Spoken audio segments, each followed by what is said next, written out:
If you've got an iPhone or an iPad, you're probably very familiar with the syncing that has to go on through iTunes when you're taking content onto the devices or off of them. Well, this little thing could change all of that. It looks like a USB memory stick. In fact, there is 32 gigabytes of USB memory inside this and a USB plug on the end, but slide it across and you've got an Apple Lightning connector.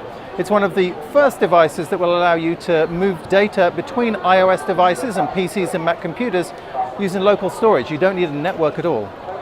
So here's how it works. All you have to do is plug the iStick into your iPad or iPhone. There's an app that you need to have installed because all of the content on the stick doesn't play through Apple's media player. It plays through a media player the company's made, which also includes this file explorer, which is a little like a Finder or Explorer that you'd find on a PC. For example, in this directory, there are lots of MP4 movie files. We can pull one straight up and it starts playing. Because it's local storage, I can easily scroll through, and without much delay I can find any moment in the movie here. You can also move things onto the iPad. This is a directory for the iStick that's on the iPad's internal memory. So I can transfer devices from the iStick onto the iPad and then allow to play them when the iStick isn't there. And in the photo library, you can look through photos that are in the iPad. You can transfer them onto the iStick. And in addition to photos and video, there's also music. It plays through the same media player that's installed on the device. Remember, this isn't putting the music into iTunes. For that, you'll still need to sync as normal. The iStick is the result of a successful Kickstarter campaign that drew just under $850,000. The company is planning to make it available in several different memory sizes. It should go on sale in July or August. At Computex 2014 in Taipei, I'm Martin Williams, IDG News Service. Here on the screen is presented to you by iPhone. It's also driven very heavily through Siri, so if I place a phone call, with whom would you like to speak? call Michael Ashton. Calling Michael Ashton. It's going to place a call like that. I won't really do that. And I have all the information from my iPhone exactly as I see it on my iPhone right here. Same thing for music. I get all of my iTunes radio stations, all my artists, all my songs, just readily available right here. I can go in and pick one. Plays the music, so very easy to use. I can go out, go into Maps. Of course, we even enabled Maps for CarPlay. I can pick a destination, again using Siri. So, for example, where would you like to go? Find sushi. I found 12 restaurants pretty close to you. And say I pick one, maybe not that one, pick the next one. Okay, so start. Starting route to Anzu, head southwest on Howard Street, And then turn right onto 5th Street. So we get this navigation view. So it uses the GPS of the vehicle? Right? Yes, it does, right. Turn right onto 5th Street. Yeah, because your phone could be like deep inside somewhere. To messages.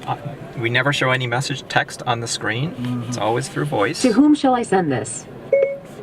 Send it to Aiden Masters.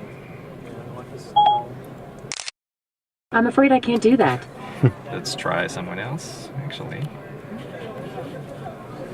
To whom shall I send this? Aiden Masters. Okay, what do you want to say to Aiden Masters? Let's get lunch soon. Your message to Aiden Masters says. Yeah, send it. Okay, I'll send your message. So, very easy. Yeah. We also have third-party applications, audio apps that are supported. We have Apple Podcasts, which is here. That's cool.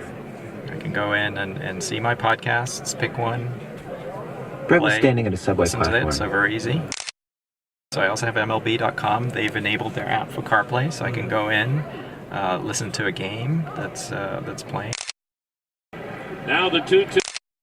Applications. We have some more applications in here, including Beats Music, iHeartRadio, and Stitcher. Yeah?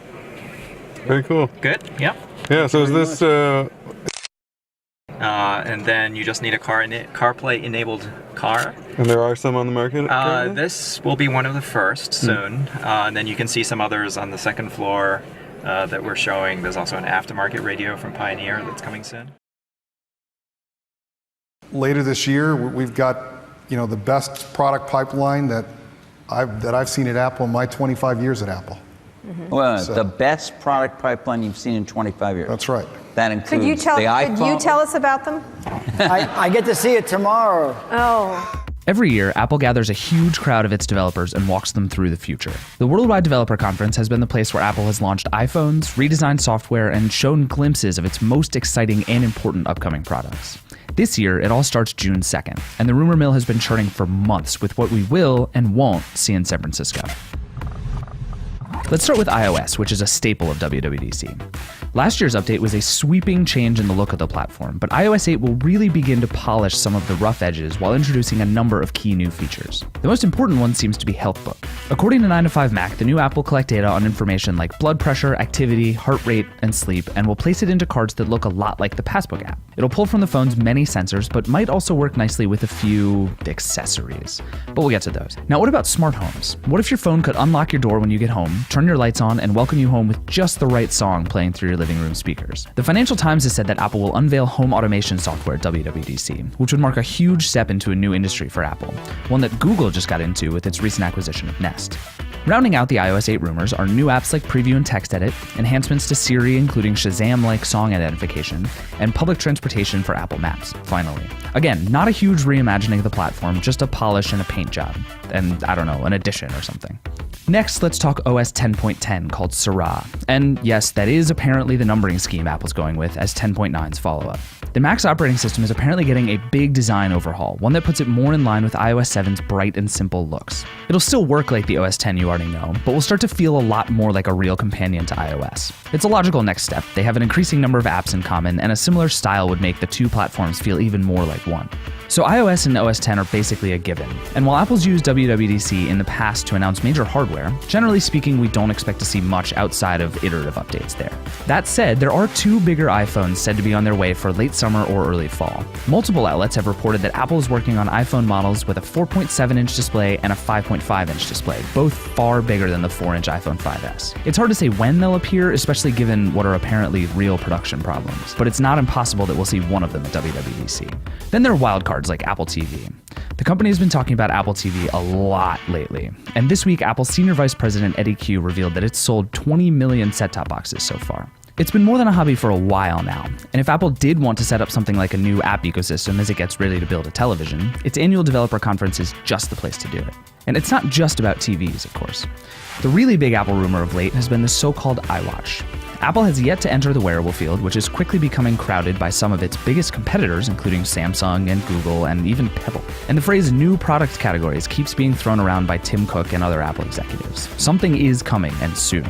But watches are a fashion product, so maybe Apple's been waiting to solicit expertise from Beats, the style-focused audio company that Apple just bought for $3 billion. We're not expecting to hear anything from them next week, but we might see newly minted Apple executives Dr. Dre and Jimmy Iovine. As for Dre's long in production album Detox, well, something's not even Apple can